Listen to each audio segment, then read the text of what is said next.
नमस्कार, आपण पाहताय वॉइस ऑफ इंडिया न्यूज आणि आपण आहात माझ्या सोबत मी आहे सलीम सलीम. पाहूया मुंबईतील काही महत्त्वाच्या घडामोडी.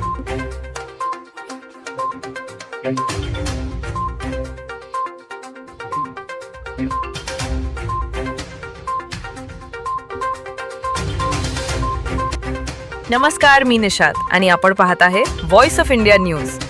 शिक्षणातूनच सामाजिक क्रांती घडते हा विचार घेऊन भारतरत्न डॉक्टर बाबासाहेब आंबेडकर यांनी 8 जुलै 1945 रोजी स्थापन केलेल्या पीपल्स एज्युकेशन सोसायटीचा 81वा वर्धापन दिन सोहळा मुंबईत संपन्न झाला.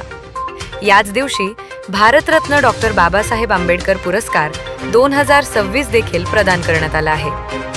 या कार्यक्रमाला महाराष्ट्राचे राज्यपाल माननीय श्री जिष्णू वर्मा प्रमुख पाहुणे म्हणून उपस्थित होते.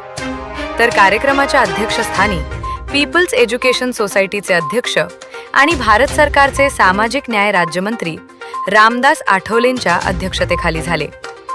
हा सोहळा नरीमन पॉइंट येथील यशवंतराव चव्हाण प्रतिष्ठान येथे पार पडेल. कार्यक्रमाचे संयोजन ॲडव्होकेट BK बर्वे यांनी केले होते.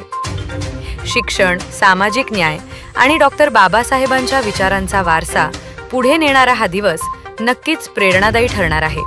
पाहुयात पुढे.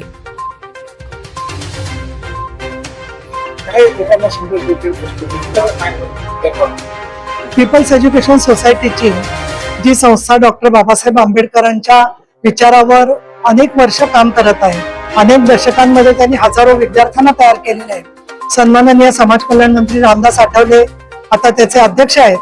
त्यांनी आज माननीय महामहिम राज्यपाल विष्णुदेवजी वर्मा यांच्या हस्ते मला डॉक्टर बाबासाहेब आंबेडकर भारतरत्न यांच्या नावाचा पुरस्कार मला दिला. याबद्दल मी मनापासून आभारी आहे. माझे आयुष्यभर अनेक दशकं मी काम करत असताना सातत्याने मानवी अधिकारांसाठी काम केलेले आहे. त्याच्यामध्ये दलित समाज, भटके विमुक्त, महिला, शोषित, कामगार या सगळ्यांसाठी अनेक वेळा मी विधेयकं मांडली आहेत सभागृहात. याचा आज सन्मान झालेला आहे. ज्या समाजासाठी मी काम करते त्या समाजाने माझा सन्मान करावा ही माझी फार मोठी भाग्याची गोष्ट आहे. आणि मला असं वाटतं असं विशाल अंतःकरण आंबेडकर चळवळच दाखवू शकते.